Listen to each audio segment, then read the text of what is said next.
Thank you. This story is about diction, which, as I'm sure you all know, is means word choice. It's something I emphasize with my writing students. It's so important to use the right word at the right moment, and this story is sort of about how that can go wrong. It's also a very personal story, so because of that, I'm going to tell it as if it's about somebody else. I have a friend. Let's call him Tom. He's about a couple months ago, he started seeing this new woman. Let's call her Sarah. And things were going pretty well, pretty quickly.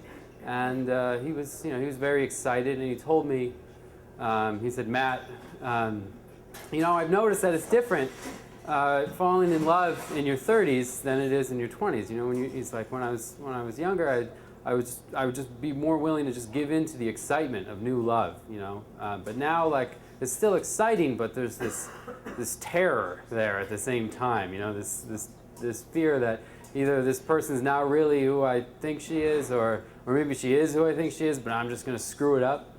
And so he was also coming off this relationship with this kind of crazy girl who was kind of a compulsive liar and only ate lasagna and hamburgers, and it was just bad news. She might have had some sort of eating disorder or personality disorder. So I'm not sure. And Sarah herself, she was coming through this unpleasant divorce, and so they were both pretty cautious and pretty guarded. And they decided, they take things pretty slow. And but after their fourth date, after watching the Ravens beat the piss out of somebody, something about that Flacco guy, I think, just got both of them got their juices flowing, and they ended up in bed together. And the thing is, I've asked around, and when I've told this story before, and there's a really strange, wide variety of opinions whether or not the fourth date is an early time for that, a late time for that, or a relatively normal time for that. You'd be surprised how the opinion on that question can vary. But anyway, they end up in bed together, and of course Tom is magnificent, and or at least that's what he told me,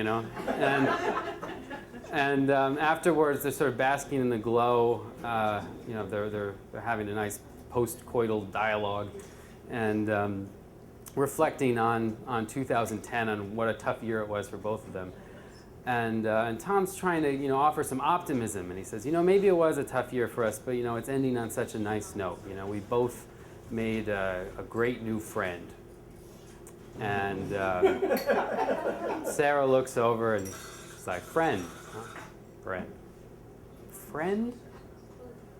And she's about to kick herself as hard as she can and storm out of there, and Tom is trying to calm her down and to talk to her and say okay, I'm an idiot, and of course I think of you as more than a friend, and I didn't want to be presumptuous and use call you a girlfriend. That's language we haven't used before, and I was trying to be ironic. I don't know. It's obviously not the time for irony. It's just a label, sorry, honey.